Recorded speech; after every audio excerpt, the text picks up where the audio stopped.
Me llamo Alejandro Vargas y construí un imperio de concreto y cristal aquí en Miami. Durante años pensé que con mis millones podía arreglarlo todo, incluso el silencio profundo y doloroso de mi hijo Mateo. Pero toda esa arrogancia se derrumbó la noche de la gala benéfica en mi propia casa. Una mujer, una simple empleada a la que apenas le dirigía la palabra, me humilló frente a toda la élite de la ciudad sin decir una sola frase. Me demostró con un solo gesto que mi fortuna no valía absolutamente nada frente al dolor de un niño de 6 años. Fue la bofetada más cara y necesaria de toda mi vida. Aquella noche, el castillo de lujo que había construido para protegerme del mundo se convirtió en mi prisión, y las llaves no las tenía yo, sino una mujer de Oaxaca que apenas sabía leer, pero que entendía el lenguaje del corazón como nadie. Mi hijo Mateo no había pronunciado una sola palabra en 2 años. Desde el accidente de auto que se llevó a su madre, se encerró en un silencio que ningún especialista pudo romper. Yo, en mi soberbia de hombre rico, hice desfilar por mi casa a los mejores psicólogos infantiles del país, a terapeutas de lenguaje con tarifas de estrella de cine.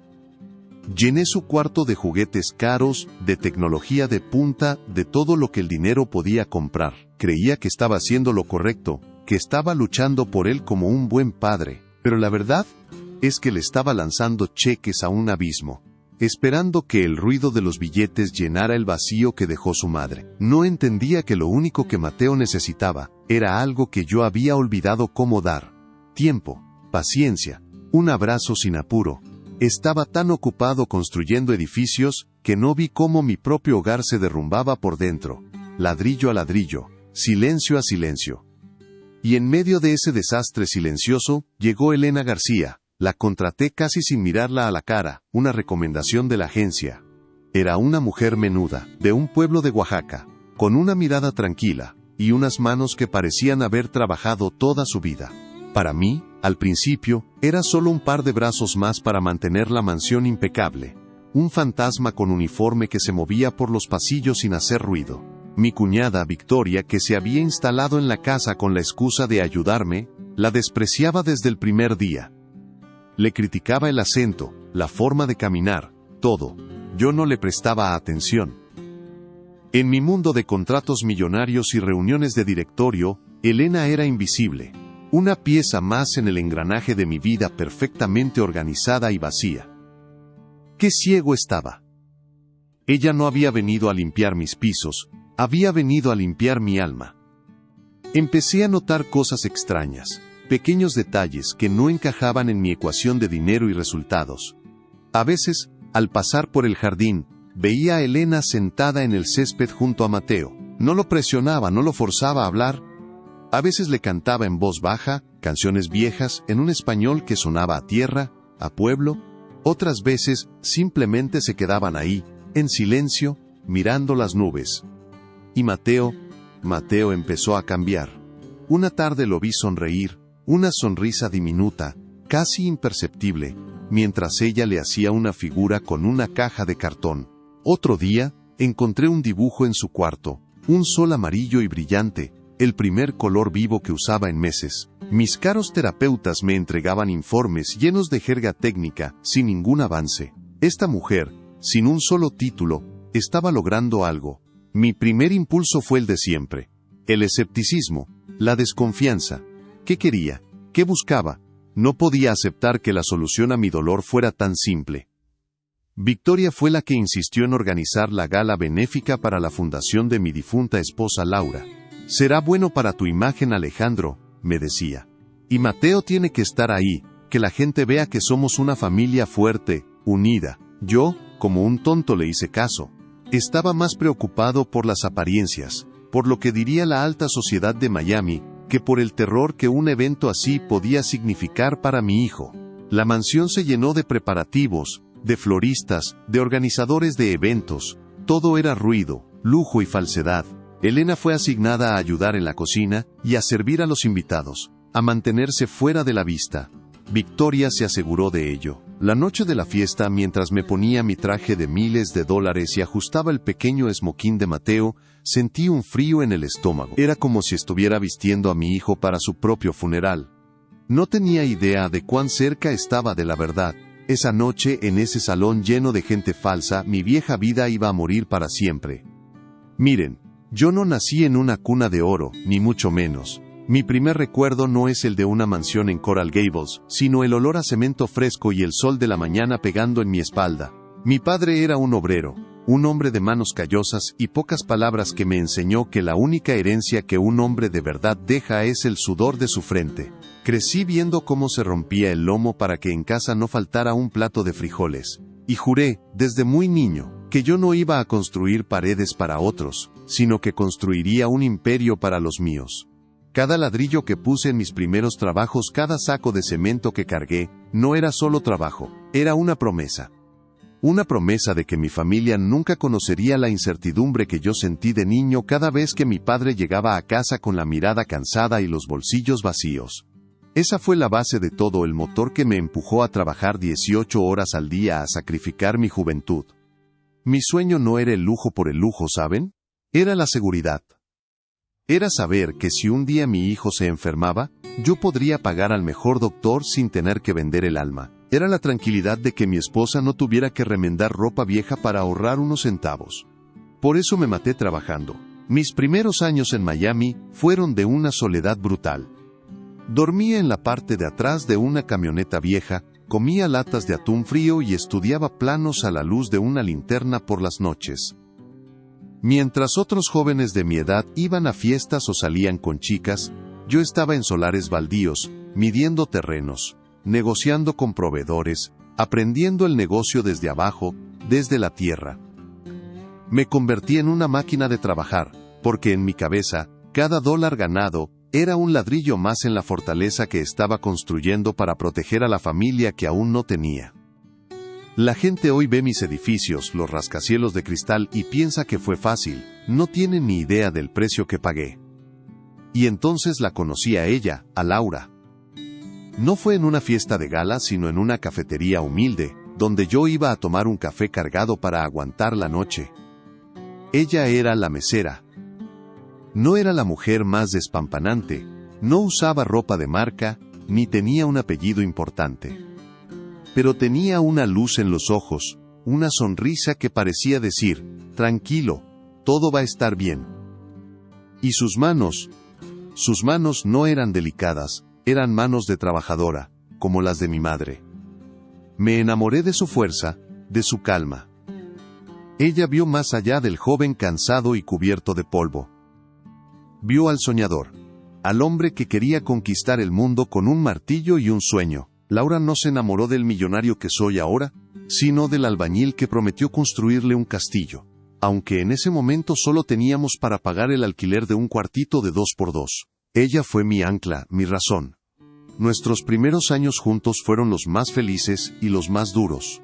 Vivíamos en un apartamento minúsculo, donde el olor de la cena se mezclaba con el de mis planos extendidos sobre la mesa del comedor. No teníamos nada, pero lo teníamos todo. Recuerdo una noche, después de cerrar mi primer gran contrato, que llegué a casa agotado pero con una sonrisa de oreja a oreja. No fuimos a un restaurante caro para celebrar. Compramos un pollo asado en la esquina y una botella del vino más barato, y nos sentamos en el suelo de nuestra pequeña sala a soñar despiertos. Le prometí, un día mi amor te daré una casa con un jardín tan grande que te perderás en él. Y nuestros hijos correrán por ese césped, sin ninguna preocupación en el mundo. Ella se rió y me abrazó, y en ese abrazo estaba toda la riqueza que yo necesitaba. Pero la ambición es un animal hambriento, y una vez que lo alimentas nunca deja de pedir más. El negocio empezó a crecer, y con él, mis ausencias. Ya no eran 18 horas al día, a veces eran 20. Los viajes de negocio se hicieron más frecuentes. Las cenas en casa fueron reemplazadas por reuniones hasta tarde. Yo me justificaba diciendo que era por nuestro futuro, por esa casa con el jardín gigante. Aguanta un poco más, Laura, ya casi lo logramos, le decía por teléfono desde otra ciudad. Ella siempre me respondía con un, cuídate, Alejandro, pero con el tiempo, empecé a notar una pequeña grieta de tristeza en su voz. Creía que con regalos caros podía compensar mi falta de tiempo. Le compré joyas, coches, todo lo que el dinero podía pagar.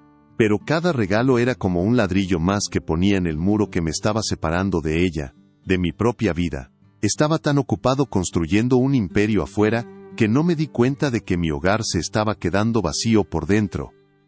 Cuando nació Mateo, sentí un amor que creí que me iba a partir el pecho.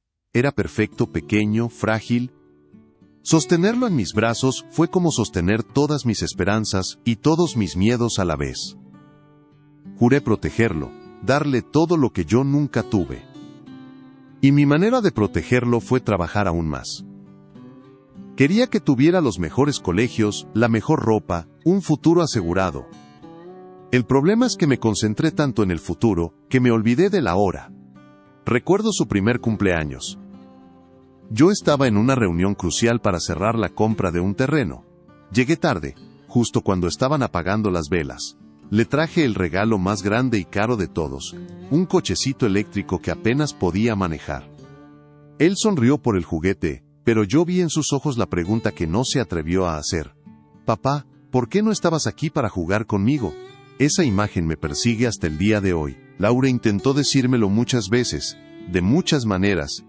Alejandro, el niño no necesita más juguetes, te necesita a ti, me susurraba por las noches. La casa es inmensa, pero se siente fría sin ti. Yo, en mi arrogancia, no la escuchaba. Creía que no entendía la presión que yo tenía encima. El peso de mantener a flote un negocio que daba de comer a cientos de familias. ¿Crees que esto es fácil? Todo lo que hago es por ustedes. Le respondía a la defensiva. No entendía que ella no me pedía que dejara de trabajar, sino que aprendiera a volver a casa, que aprendiera a desconectarme del teléfono, a sentarme en el suelo a armar un rompecabezas con mi hijo, a escucharla de verdad cuando me contaba su día. Estaba ciego, sordo, mi lenguaje de amor se había convertido en transferencias bancarias y cheques en blanco. Cumplí mi promesa, le compré la casa con el jardín gigante en Coral Gables. Una mansión con más habitaciones de las que podíamos usar, con una piscina que parecía un lago y un césped tan perfecto que parecía de plástico. Pero la risa no llenaba esos pasillos. El silencio se hizo más grande, más pesado. Laura pasaba las tardes sentada junto a la ventana, mirando ese jardín inmenso, y yo la veía más sola que nunca. El castillo que le había prometido se había convertido en su jaula de oro. Y yo era el carcelero ausente. Intenté organizar fiestas, llenarla de lujos, pero sus ojos seguían tristes. Un día me dijo algo que se me clavó en el alma. Construiste una casa tan grande, Alejandro, que ya no nos encontramos en ella. Y tenía razón, vivíamos bajo el mismo techo pero a kilómetros de distancia uno del otro. Recuerdo una tarde de domingo, una de las pocas que pasé en casa. Mateo tendría unos 3 años. Estábamos los 3 en el jardín. Yo intentaba enseñarle a patear una pelota, pero él solo quería que lo levantara en brazos y corriera con él. Laura nos miraba desde la terraza, con una sonrisa melancólica. Por un par de horas, fuimos una familia normal. Nos reímos, nos tiramos al césped, nos olvidamos de los edificios y los contratos. Esa tarde, sentí una paz que no había sentido en años. Pero al día siguiente, el teléfono volvió a sonar, la rutina me arrastró de nuevo, y ese recuerdo se convirtió en una postal de un lugar al que ya no sabía cómo regresar. Fue un pequeño oasis en medio del desierto que yo mismo había creado, una prueba de lo que estaba perdiendo, de lo que estaba sacrificando en el altar del éxito. El día del 4º cumpleaños de Mateo yo estaba en Nueva York cerrando el trato más importante de mi carrera. Le prometí que volvería para la fiesta. El vuelo se retrasó por una tormenta. Cuando por fin llegué a casa, ya de madrugada, encontré a Laura dormida en el sofá de la sala, con el teléfono en la mano. Sobre la mesa había un trozo de pastel con una vela a medio consumir. En el cuarto de Mateo, vi su carita dormida, con una pequeña lágrima seca en la mejilla. Me sentí el hombre más miserable del mundo. Al día siguiente, le compré un pony de verdad, con un moño en la cabeza. Era un gesto tan desproporcionado, tan ridículo, que incluso yo me di cuenta. Intentaba tapar un agujero del tamaño de un océano con un puñado de tierra. Mateo montó el pony una vez, y nunca más lo volvió a tocar. Creo que entendió, a su manera, que era solo otro sustituto de su padre. Nuestra última conversación de verdad fue una discusión. Laura me había pedido que fuera a una presentación de la escuela de Mateo. Él iba a decir una sola línea en una obra, pero para ella era el evento del año. Por supuesto, una emergencia en la oficina me lo impidió.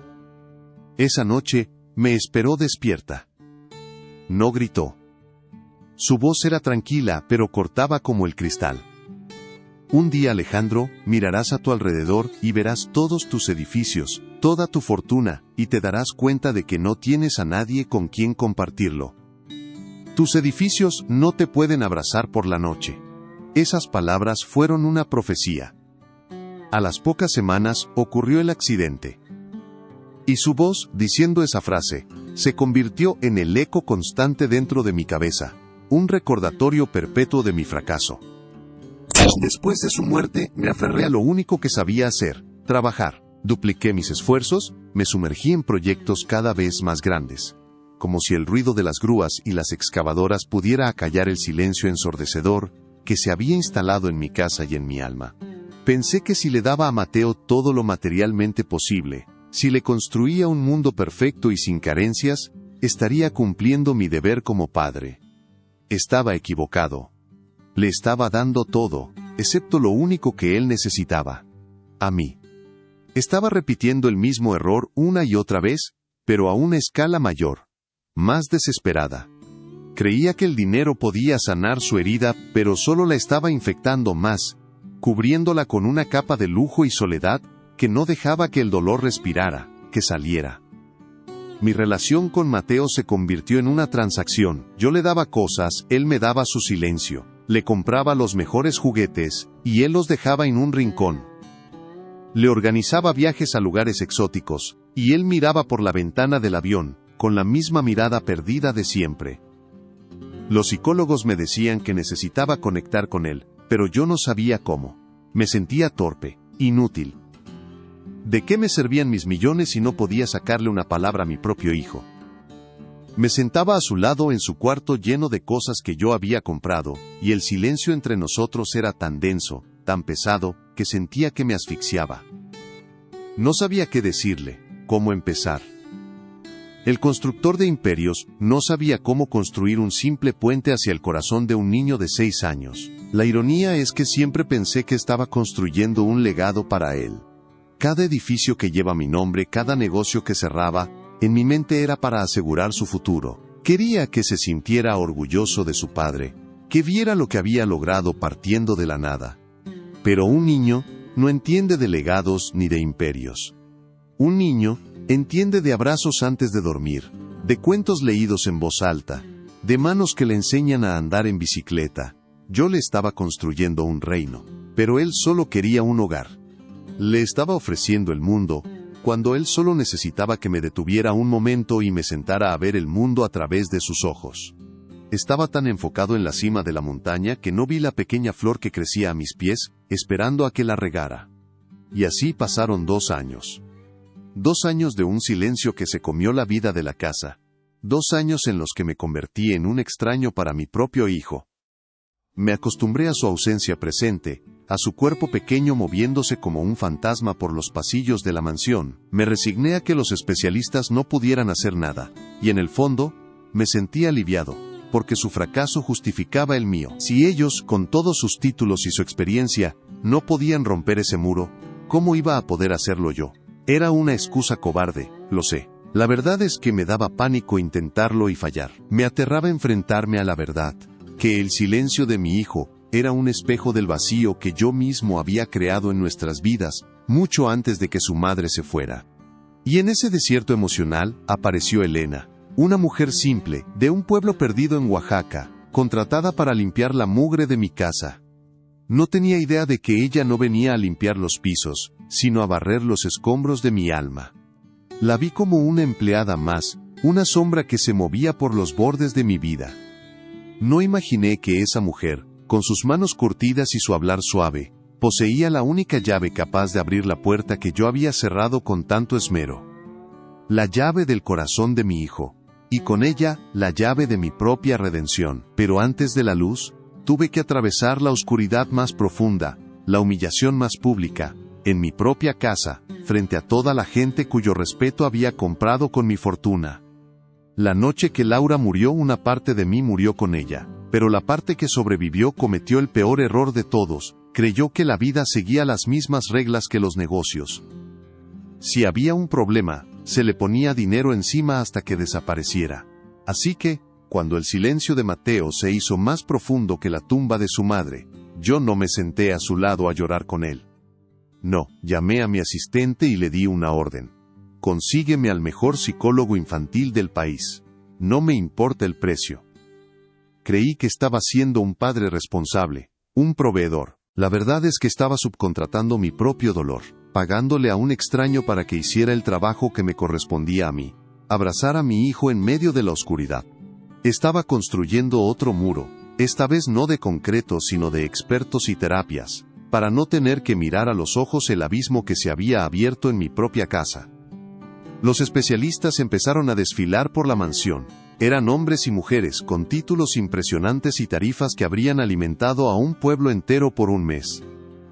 Venían con sus maletines de cuero, sus pruebas de Rorschach para niños y sus sonrisas profesionales. Se sentaban con Mateo en su cuarto, un cuarto que parecía más una juguetería de lujo que el refugio de un niño. Y después de cada sesión, venían a mi oficina a darme el mismo informe, con palabras distintas pero con el mismo fondo vacío. El niño presenta un bloqueo postraumático severo. Necesita tiempo. Yo asentía, firmaba el cheque y los veía marcharse en sus autos caros, sintiendo una mezcla de frustración y un alivio perverso. Su fracaso me daba una excusa. Si ellos, los expertos, no podían, ¿qué podía hacer yo? Era la coartada perfecta para mi cobardía. El abandono no fue un acto, fue un goteo lento y constante, como una llave que pierde agua y acaba por inundar la casa. Empezó con cosas pequeñas. Una tarde, llegué a casa y encontré un dibujo sobre la mesa de la entrada. Era un garabato, dos figuras, una grande y una pequeña, bajo un sol que lloraba. Lo miré por un segundo, lo dejé a un lado para revisar unos correos urgentes en mi teléfono y me olvidé de él. Al día siguiente, la empleada de la limpieza lo había tirado a la basura. No me di cuenta hasta semanas después, cuando recordé esa imagen, y sentí una punzada de algo que se parecía a la culpa. No era solo un dibujo. Era un mensaje en una botella que mi hijo había lanzado al océano de mi indiferencia, y yo lo dejé hundirse sin siquiera intentar leerlo. Cada día, sin darme cuenta, le enseñaba a Mateo que mi mundo era más importante que el suyo. Victoria, mi cuñada, se convirtió en la arquitecta de esa distancia. Ella me decía lo que yo quería oír. Alejandro, eres un hombre fuerte, no puedes derrumbarte ahora. El imperio te necesita, susurraba mientras me servía un whisky por la noche. Mateo es un niño, se recuperará, lo importante es que tú mantengas todo a flote por él. Ella se encargaba de la logística de la vida de Mateo. Los horarios de los terapeutas, las comidas, la ropa. Me presentaba resúmenes, como si mi hijo fuera otro de mis proyectos. Y yo se lo permití, le entregué el control de mi hogar porque era más fácil que enfrentar el silencio en la mesa del comedor, más fácil que intentar descifrar la tristeza en los ojos de mi propio hijo. Victoria no solo me ayudaba, me estaba aislando de mi única responsabilidad real, convirtiéndome en un espectador en la vida de la persona que más debía importarme. Las cenas se volvieron un ritual de tortura silenciosa. Nos sentábamos los tres en un comedor diseñado para 20 personas. La distancia física entre nosotros era un reflejo perfecto de la distancia emocional. El sonido de los cubiertos contra la porcelana era el único ruido que rompía el silencio. Yo intentaba hablar de trabajo, de mis proyectos, como si eso pudiera llenar el vacío. Victoria me respondía con entusiasmo fingido, mientras Mateo simplemente movía la comida de un lado a otro del plato, con la mirada perdida en algún punto de la pared. A veces, levantaba la vista y me miraba, y en sus ojos no había rabia ni reproche. Había algo peor. Nada. Era la mirada de alguien que ya no esperaba nada de mí. Empecé a sentirme invisible en mi propia casa, un fantasma con una chequera. Recuerdo cómo eran las cenas cuando Laura vivía. La mesa siempre era un caos de risas, de comida derramada, de historias del día. Laura tenía la habilidad de convertir una simple cena en una fiesta. Mateo, con su cara manchada de salsa, parloteaba sin parar, y yo, Aunque llegara cansado del trabajo, me sentía vivo, conectado. Esa mesa era el corazón de nuestra casa. Ahora, la misma mesa de caoba pulida parecía una lápida. Cada vez que me sentaba ahí, en la cabecera, sentía el frío de la madera y el peso de la silla vacía de Laura. Pero la silla más vacía de todas no era la suya, era la mía. Yo estaba ahí en cuerpo, pero mi alma se había quedado atrapada en alguna sala de juntas, en algún plano de un edificio que nunca me devolvería el calor de mi familia. Poco a poco, empecé a sentirme como un extraño en el mundo de mi hijo. Entraba en su habitación y él ni siquiera se inmutaba. El cuarto estaba lleno de los juguetes más caros que el dinero podía comprar. Robots que hablaban, pistas de carreras eléctricas, una consola de videojuegos del tamaño de un motor. Pero él casi nunca los tocaba. Lo encontraba casi siempre en un rincón, con un viejo oso de peluche raído, uno que le había regalado Laura en su primer cumpleaños. Acariciaba la oreja gastada del oso, con una devoción que me partía el alma. Yo le había comprado un zoológico de juguetes nuevos, pero él solo quería aferrarse al único pedazo que le quedaba de su madre. Y yo, con toda mi fortuna, no podía competir con un oso de peluche de $10. Fue una de las humillaciones más profundas y silenciosas de mi vida. Mi siguiente error fue intentar comprar su atención con tecnología. Le regalé la tableta más avanzada, pensando que si no podía hablar, quizá podría comunicarse a través de juegos o aplicaciones. Al principio pareció funcionar. Se pasaba horas mirando la pantalla, con los dedos moviéndose con una agilidad sorprendente. Yo me sentía aliviado. Está estimulado, me decía a mí mismo, engañándome. Pero un día, me quedé observándolo desde la puerta de su cuarto.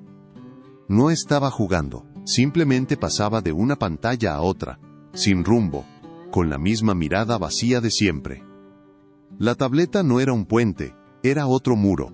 Un muro digital, brillante y adictivo, que lo alejaba aún más de la realidad, del dolor y de mí. Le había dado una niñera electrónica para poder seguir escapando de mi deber. El día de mi cumpleaños, llegué a casa un poco más temprano. No esperaba una fiesta sorpresa, pero sí, quizá, un gesto. Un algo. Victoria me felicitó con un beso en la mejilla y me entregó una caja con un reloj carísimo, para el hombre que lo tiene todo, dijo con una sonrisa. Mateo estaba en la sala, viendo la televisión. Ni siquiera giró la cabeza cuando entré. Durante la cena nadie mencionó que era mi cumpleaños. Comimos en el silencio de siempre. Esa noche, mientras me quitaba el reloj nuevo para guardarlo en su estuche de lujo junto a los otros, me miré en el espejo, y no reconocí al hombre que veía. Tenía 40 y tantos años, una fortuna que la mayoría solo podía soñar, y mi propio hijo no sabía, o no le importaba, que era el día en que yo había nacido. Me había vuelto tan irrelevante en mi propia casa, que mi existencia solo se medía por los regalos que podía hacer. Fue en medio de esa rutina gris que empecé a fijarme de verdad en Elena. Al principio, como dije, era solo una parte del mobiliario, pero mis ojos, desesperados por encontrar alguna señal de vida en esa casa muerta, empezaron a seguirla. La veía en el jardín, arrodillada en la tierra, mostrándole a Mateo cómo una mariquita caminaba por una hoja. No le hablaba con esa voz falsamente animada de los terapeutas. Le hablaba en voz baja, con naturalidad, como si estuviera conversando con un igual. Le contaba historias de su pueblo en Oaxaca, de cómo su abuela decía que las nubes tenían formas de animales si sabías mirar. Y Mateo, por primera vez en mucho tiempo, miraba. No a ella, no directamente, pero miraba la hoja, miraba la nube. Su atención por un instante salía de su prisión interior, y yo, desde la ventana de mi oficina, sentía una punzada de algo que no sabía si era esperanza o envidia. Victoria no tardó en notar esa conexión silenciosa, y su veneno no se hizo esperar. Empezó a criticar a Elena por cualquier cosa. Esa mujer es una floja, Alejandro. Se la pasa en el jardín en lugar de estar limpiando, me decía. O peor, tienes que tener cuidado. Esa gente es muy lista. Seguro está tratando de ganarse al niño para sacarte dinero. Yo, todavía atrapado en mi arrogancia, no la defendí. Simplemente ignoraba los comentarios, pensando que eran cosas de mujeres. Pero una tarde, escuché a Victoria gritarle a Elena en la cocina porque un vaso no estaba lo suficientemente brillante. Vi la dignidad con la que Elena aguantó el chaparrón, sin decir una palabra, solo asintiendo con la cabeza mientras sus ojos se llenaban de una tristeza infinita. En ese momento, no vi a una empleada siendo regañada, vi a una mujer buena siendo humillada, y yo, el dueño de la casa, no hice nada para detenerlo. Impulsado por una culpa que no quería admitir, una noche intenté hacer lo que hacía Elena. Fui al cuarto de Mateo y me senté en el suelo a su lado. Cogí unos bloques de construcción y empecé a armar una torre, torpemente. Mira, campeón. Vamos a hacer el edificio más alto del mundo, le dije con una voz que me sonó falsa hasta a mí. Mateo me miró por un segundo. Luego, con una calma desoladora se levantó, le dio la espalda a mi torre y se fue al otro extremo del cuarto a abrazar a su oso de peluche. No hubo un portazo, no hubo un grito. Fue un rechazo silencioso, educado y absolutamente devastador. Me quedé ahí, en el suelo, rodeado de juguetes de $1000, sintiéndome el hombre más pobre y estúpido del planeta. Él no quería mis edificios, quería a su padre, y ese hombre ya no sabía cómo existir. A partir de ese día, noté algo que me heló la sangre. Cuando me acercaba a Mateo, su cuerpo se tensaba. Si intentaba ponerle una mano en el hombro, se encogía sutilmente, como un animalito asustado. No era un gesto brusco, era casi imperceptible, pero estaba ahí. Mi propio hijo me tenía miedo, o al menos, mi presencia le causaba una incomodidad física. Yo, que había jurado protegerlo de todo mal, me había convertido en una fuente de ansiedad para él. El hombre que le dio la vida ahora le provocaba rechazo. Cada intento fallido de acercarme, era una pequeña humillación que se sumaba a la anterior, creando una montaña de fracasos que me aplastaba. Empecé a mantener la distancia, no solo por él, sino para protegerme a mí mismo de esa herida. La casa misma parecía conspirar para recordarme mi soledad. Era una mansión diseñada para la vida, para las fiestas, para el ruido de una familia grande, pero con nosotros tres. Sus pasillos inmensos solo servían para que el eco de nuestros pasos solitarios sonara más fuerte. Las habitaciones de invitados, siempre impecables, nunca recibían a nadie. La sala de cine, con sus butacas de cuero, permanecía a oscuras. Laura había elegido cada detalle de la decoración con la idea de crear un hogar cálido, lleno de luz. Pero sin ella, y con mi ausencia emocional, la casa se había enfriado, convirtiéndose en un mausoleo de lujo, un monumento a todo lo que había perdido, y a todo lo que estaba fallando en proteger. Vivir ahí era como vivir dentro de mi propio fracaso. Un día, en una comida de negocios, uno de mis socios, un hombre de familia, me preguntó por Mateo. ¿Cómo está el campeón? Ya debe estar grande. Y yo, sin pensarlo, solté la mentira que ya tenía ensayada. Está muy bien, creciendo rápido. Es un niño fuerte, como su padre. Mientras las palabras salían de mi boca, sentí un sabor amargo, el sabor de la hipocresía. Estaba vendiendo una imagen de padre perfecto al mundo, mientras en casa tenía a un hijo roto, al que no sabía cómo ayudar. Me di cuenta de que me preocupaba más lo que pensaran de mí, mis socios y la alta sociedad, que la realidad de mi propia familia.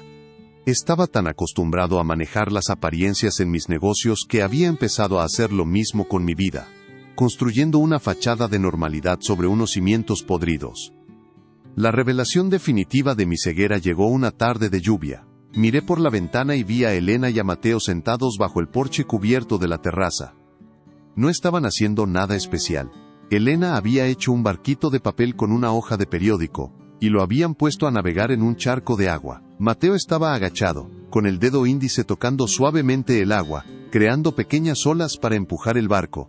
Y entonces lo vi. Una sonrisa. No era una carcajada. Era apenas una curva en sus labios, pero era la primera sonrisa genuina que le veía en 2 años.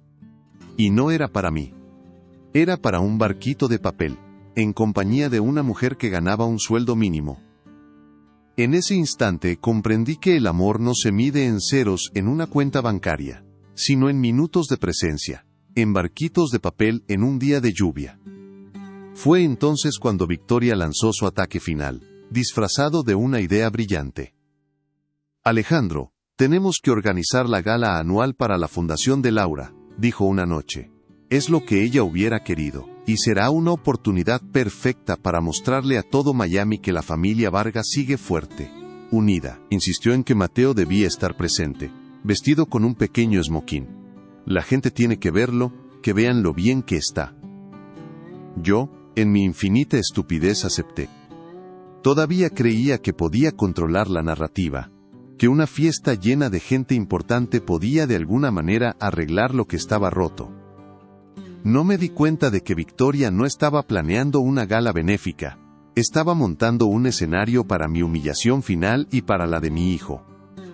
Los días previos a la fiesta, la casa se convirtió en un caos de preparativos, floristas, organizadores de eventos, personal de catering. Todos entraban y salían, llenando el silencio con un ruido artificial y estridente que me ponía los nervios de punta. Veía a Mateo observarlo todo desde una esquina, con los ojos más abiertos y asustados que nunca. Se escondía detrás de las piernas de Elena cada vez que un extraño pasaba demasiado cerca.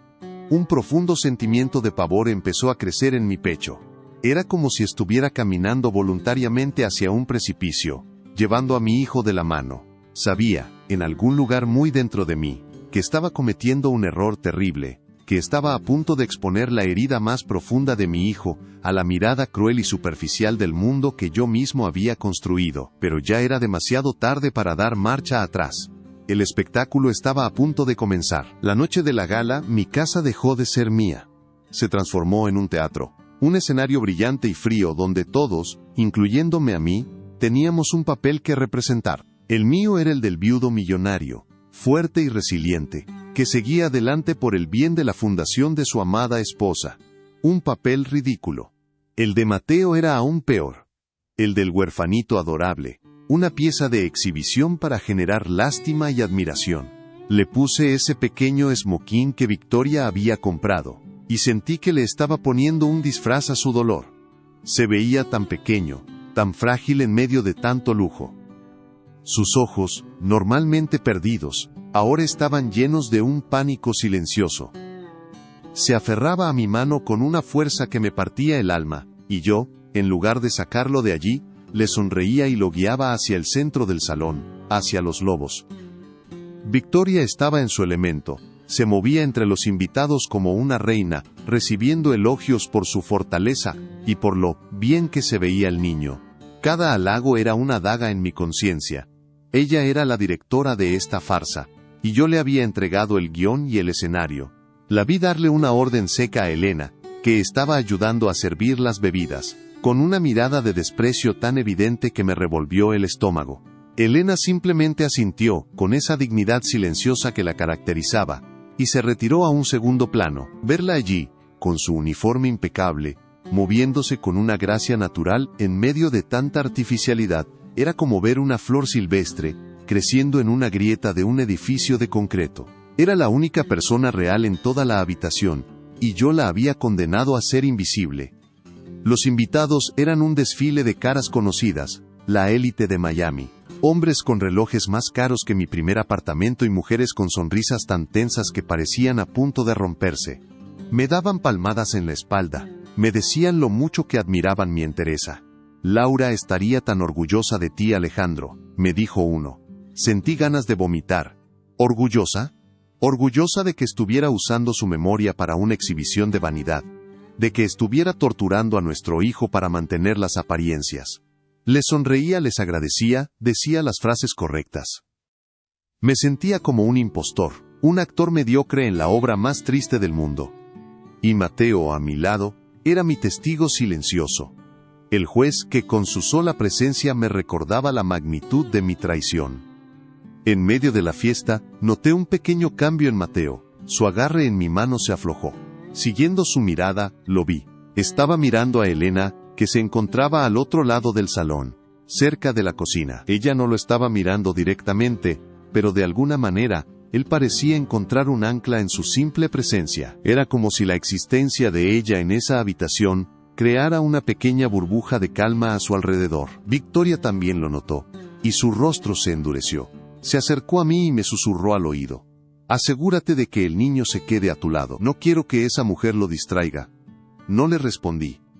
Por primera vez esa noche, una pequeña chispa de rebelión se encendió dentro de mí. Una pregunta peligrosa. ¿Y si la distracción era precisamente lo que él necesitaba? Llegó el momento de mi discurso. Subí a una pequeña tarima, con Mateo todavía de la mano. Las luces se atenuaron, y todas las miradas se centraron en nosotros. Empecé a hablar, a recitar las palabras que mi asistente de Relaciones Públicas había preparado. Hablé de Laura, de su generosidad, del legado de la fundación. Cada palabra se sentía como una mentira. La verdad era que yo no había pensado en Laura en meses, no de verdad. Había estado demasiado ocupado construyendo mi imperio y huyendo de mi propio dolor. Miré a la multitud y solo vi rostros vacíos, gente esperando a que terminara de hablar para poder volver al champán y a los canapés. Y entonces en el fondo vi a Elena. Estaba de pie, quieta, y me miraba. Pero no me miraba a mí, miraba a Mateo. Y en sus ojos no había admiración ni lástima. Había una comprensión tan profunda, tan pura, que me sentí desnudo. Fue justo cuando estaba terminando mi discurso, con una frase cursi sobre la esperanza y el futuro, que ocurrió. Un mesero, un joven nervioso que intentaba pasar entre la multitud tropezó. La bandeja de copas de cristal que llevaba voló por los aires y se estrelló contra el suelo de mármol con un estruendo ensordecedor. El sonido fue como una explosión, un latigazo que cortó el aire y silenció la música y las conversaciones. Para la mayoría de los invitados fue solo un accidente incómodo. Para Mateo, fue el sonido del mundo acabándose de nuevo. El sonido del metal retorciéndose, del cristal rompiéndose. El sonido del coche. Lo sentí antes de verlo. Su cuerpo se puso rígido como una tabla, su pequeña mano se crispó en la mía con una fuerza increíble. El silencio que siguió al estruendo fue peor que el ruido mismo. Todos los ojos se giraron hacia el desastre, y luego, inevitablemente hacia nosotros. Mateo empezó a temblar. No era un temblor ligero, era una convulsión de pánico que sacudía todo su cuerpo. Su boca se abrió en un grito mudo, sus ojos se desorbitaron, fijos en un punto invisible del pasado, reviviendo el horror, y yo me quedé paralizado. Mi mente se quedó en blanco, el magnate implacable, el hombre que tomaba decisiones de millones de dólares en segundos, no sabía qué hacer. Miré a Victoria, buscando ayuda. Ella también estaba congelada, con una expresión de horror en su rostro, pero no por el niño, sino por el escándalo, por la imagen perfecta que se estaba haciendo añicos frente a toda la alta sociedad. Los segundos se hicieron eternos. El salón entero contenía la respiración, observando el colapso de mi hijo como si fuera un espectáculo. Me sentí impotente, expuesto, un fraude total. Toda mi fortuna, toda mi influencia, no servían para nada en ese momento. No podía comprar la paz para mi hijo, no podía firmar un cheque para que su terror desapareciera. Estaba a punto de hacer lo único que se me ocurrió, que era levantarlo en brazos y salir corriendo, cuando un movimiento rápido en el borde de mi visión me llamó la atención. Fue un destello de blanco y negro, el uniforme de una empleada. Fue Elena, sin dudarlo un instante. Había soltado la bandeja que llevaba, había dejado todo, y corría hacia nosotros.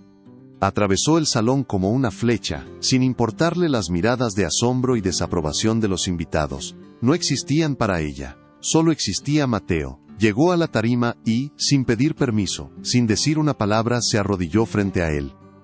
Ignorándome por completo, ignorando a Victoria, lo rodeó con sus brazos. Lo abrazó con una mezcla de firmeza y ternura que yo nunca había sabido darle. Lo apretó contra su pecho, meciéndolo suavemente, y empezó a cantarle al oído. Era una canción de cuna, una rorró en un español antiguo y suave, una melodía que sonaba a tierra, a hogar, a algo real, en medio de tanta falsedad. La voz de Elena, aunque temblorosa, cortó el silencio sepulcral del salón, y ocurrió el milagro. Poco a poco, el temblor de Mateo empezó a ceder. Su cuerpo, antes rígido como una piedra, se fue relajando en los brazos de Elena. Dejó de mirar ese punto de horror en el vacío y giró su cabeza, buscando el rostro de la mujer que lo sostenía. La miró a los ojos, con una conexión, con una confianza que yo no le había visto en 2 años. El salón entero estaba en un silencio absoluto. Nadie se movía, nadie respiraba, y entonces, en ese silencio total, la voz de mi hijo rompió el hechizo. No fue un balbuceo, no fue un susurro, fue una palabra, una sola palabra, gritada con una claridad que me atravesó el corazón como una lanza. Levantó su manita, tocó la mejilla de Elena y gritó, «¡Mamá!». El impacto de esa palabra fue más devastador que cualquier explosión. El aire pareció solidificarse en la habitación. Vi las caras de los invitados, una mezcla de shock, confusión y compasión morbosa. Mi propio mundo se detuvo. Mamá. No a mí, su padre. No a su tía, a la empleada, a la mujer que yo apenas veía, la que mi cuñada humillaba a diario. En ese instante, comprendí la profundidad de mi abandono. Mateo no había perdido solo a su madre en ese accidente. También había perdido a su padre, que estaba de pie a su lado, vivo pero ausente. Había encontrado en Elena el refugio, el calor y la seguridad que yo, con todos mis millones, había sido incapaz de ofrecerle. La primera en reaccionar fue Victoria. Su rostro, antes paralizado por el shock, se contorsionó en una máscara de furia y humillación. La escena que tanto había planeado se había convertido en su peor pesadilla. Se abalanzó hacia adelante, fuera de sí. «¡Insolente!», le gritó a Elena con la voz temblando de rabia. «¡Suéltalo! ¿Qué le has hecho?». Agarró a Elena por el brazo, tratando de arrancarla de Mateo con una violencia que dejó a todos boquiabiertos. Elena, protegiendo al niño con su cuerpo, se desequilibró por el tirón. En el forcejeo algo pequeño y blanco se cayó del bolsillo de su uniforme y aterrizó en el suelo de mármol, justo a mis pies. Fue un acto reflejo. Me agaché y lo recogí, mientras Victoria seguía gritándole a Elena, acusándola de brujería, de querer manipular al niño. No era un papel. Era una fotografía. Una foto vieja, pequeña, con los bordes gastados de tanto tocarla. La giré. En la imagen, un niño pequeño, de unos 3 o 4 años, me sonreía. Tenía los mismos ojos grandes y oscuros de mi hijo, la misma sonrisa inocente. En la parte de atrás, escrito con una caligrafía temblorosa, había un nombre y una fecha. El nombre era Mateo. Mi sangre se heló. Levanté la vista hacia Elena, que había logrado calmar a Victoria, y ahora me miraba con los ojos llenos de lágrimas, un océano de dolor que yo nunca había sospechado. La verdad me golpeó con la fuerza de un tren de carga. No era una estrategia. No era una manipulación para sacarme dinero. Era algo mucho más profundo, más puro y más trágico. Era el encuentro de 2 duelos, de 2 almas rotas que se habían reconocido en el silencio. El amor que ella le daba a mi hijo no era un invento. Era el amor que le sobraba en el corazón por el hijo que había perdido. Y mi Mateo, en su infinita sabiduría de niño, había reconocido ese amor, se había aferrado a él como un náufrago, a una tabla de salvación. Toda mi soberbia, toda mi ceguera, toda mi arrogancia de hombre rico, se derrumbaron en ese preciso instante. Me sentí pequeño, miserable, indigno. Miré a mi alrededor. Los invitados cuchicheaban, Victoria me miraba con desesperación, esperando que yo hiciera algo, que restaurara el orden. Pero el viejo orden acababa de morir. Miré a mi hijo, que ahora estaba tranquilo en los brazos de Elena, mirándome a mí, a su padre, como si me viera por primera vez. Y en sus ojos ya no había vacío. Había una pregunta. Y yo sabía la respuesta. Sabía lo que tenía que hacer. El imperio de concreto que había construido no significaba nada. La única construcción que importaba ahora era la de un puente hacia el corazón de mi hijo, un puente que yo no sabía cómo construir, pero que esa mujer humilde de Oaxaca, con una foto gastada en el bolsillo, parecía tener los planos. El resto de la noche es un borrón. Recuerdo haber hecho un gesto con la mano, pidiendo a los de seguridad que escoltaran a los invitados hacia la salida. Recuerdo la cara de Victoria, pálida de ira y derrota, cuando le dije con una voz que no reconocí como la mía, «Vete, recoge tus cosas y vete de mi casa». Ahora. No discutió. Sabía que había perdido, pero lo que recuerdo con una claridad dolorosa, es el momento en que me acerqué a Elena y a Mateo. Él seguía aferrado a ella. Yo me arrodillé, por primera vez en mi vida adulta, no ante un socio de negocios, no ante un banquero, sino ante una empleada y ante mi propio hijo. No sabía qué decir, las palabras me fallaron. Elena entendió mi silencio. Con una delicadeza infinita tomó la manita de Mateo y la guió hacia la mía. «¿Es papá?», le susurró. «Papá está aquí». Por primera vez en 2 años, mi hijo no se encogió ante mi contacto. Sus pequeños dedos se cerraron alrededor del mío, con una confianza frágil, como un brote recién nacido. Levanté la vista y mis ojos se encontraron con los de Elena. No había triunfo en su mirada, no había reproche. Solo una tristeza compartida y una extraña y nueva esperanza.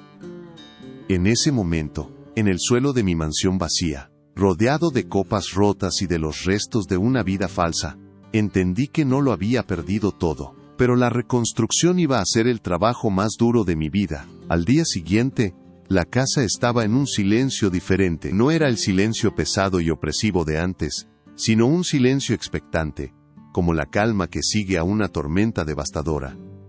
Victoria se había ido de madrugada, sin despedirse. Yo no dormí en toda la noche. Me quedé en mi oficina, con la pequeña foto del otro Mateo sobre mi escritorio, junto a los planos de mis rascacielos. Por primera vez, mis edificios me parecieron insignificantes, monumentos a mi propia soledad. Sentí una vergüenza tan profunda que me quemaba por dentro. Vergüenza por mi ceguera, por mi crueldad pasiva, por haber permitido que mi cuñada humillara a la única persona que había logrado llegar a mi hijo. A media mañana, bajé a la cocina. La encontré allí. Elena estaba empacando sus pocas pertenencias en una pequeña maleta de lona. No me dijo nada, pero supe que se iba a marchar. El pánico me invadió. Si ella se iba, se llevaba con ella la única llave que yo había encontrado para volver a mi hijo, para volver a mí mismo. «No se vaya», le dije, y mi voz sonó extraña, suplicante. Ella se detuvo, pero no se giró para mirarme. «Señor Vargas, yo solo soy una empleada. Mi trabajo aquí ha terminado». No le respondí, acercándome. «Su trabajo apenas comienza. O mejor dicho, el mío. Y no sé cómo hacerlo. Necesito que me enseñe». Fue entonces cuando hice lo impensable.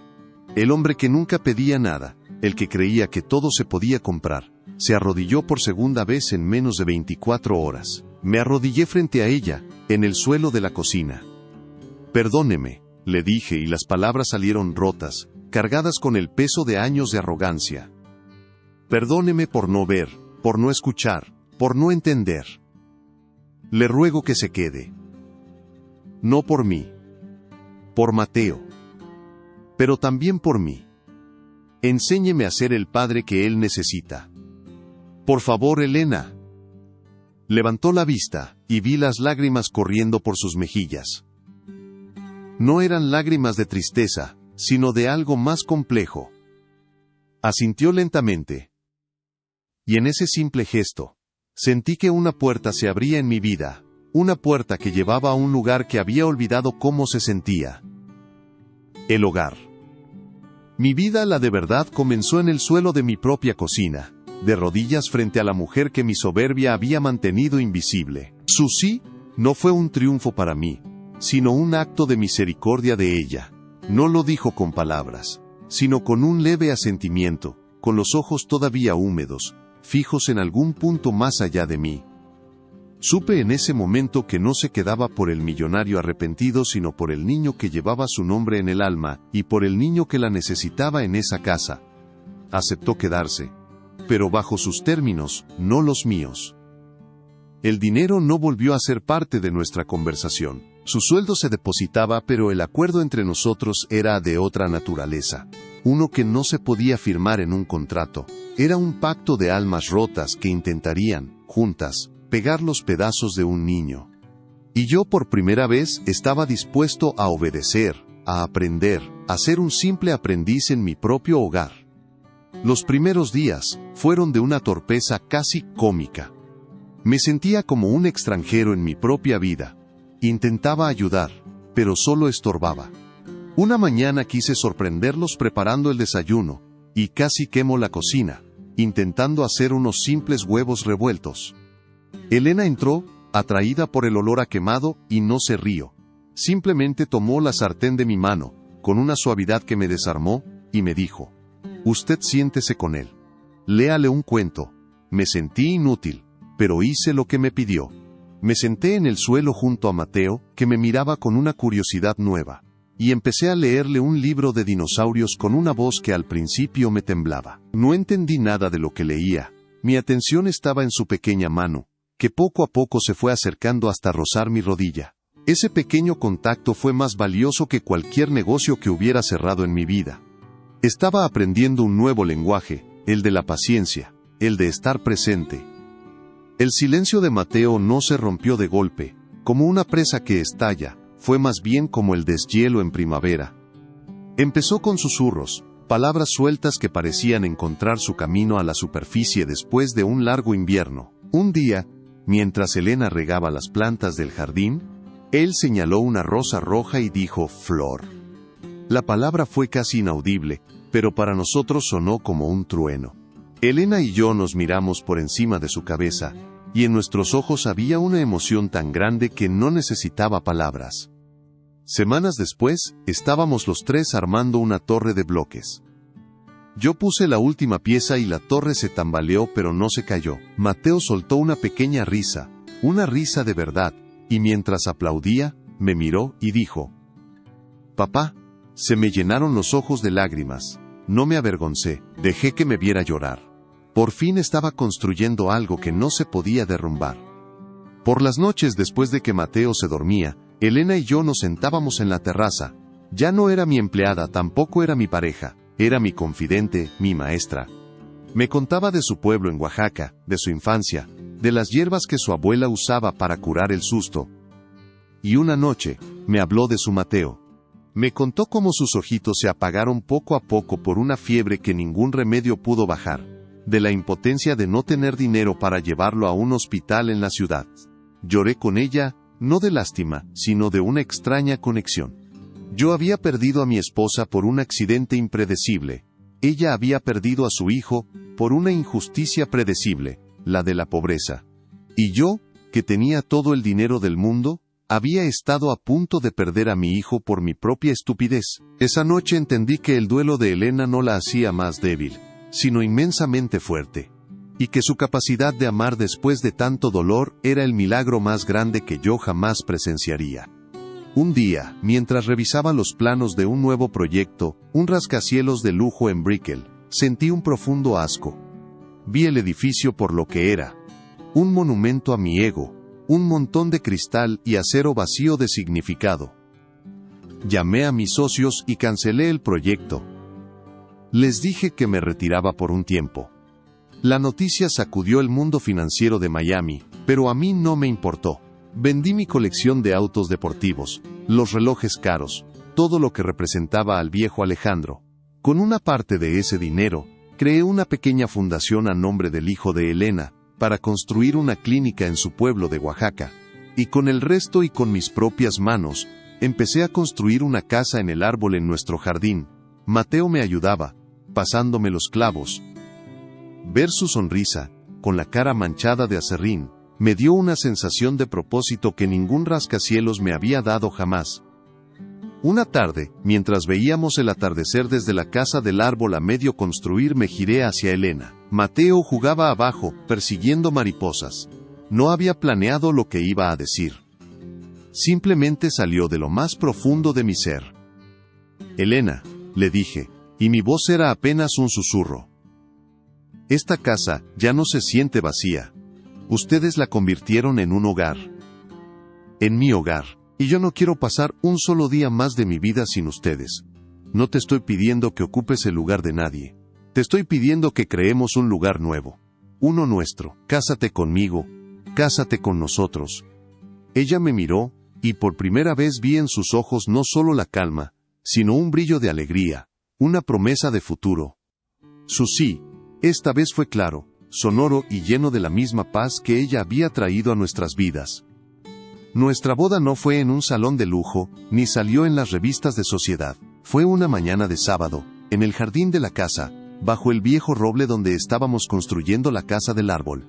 Solo éramos 3. Mateo, con un traje pequeño pero con los zapatos llenos de tierra, nos entregó los anillos. No hubo un discurso pomposo, solo las palabras sencillas que nos dijimos mirándonos a los ojos.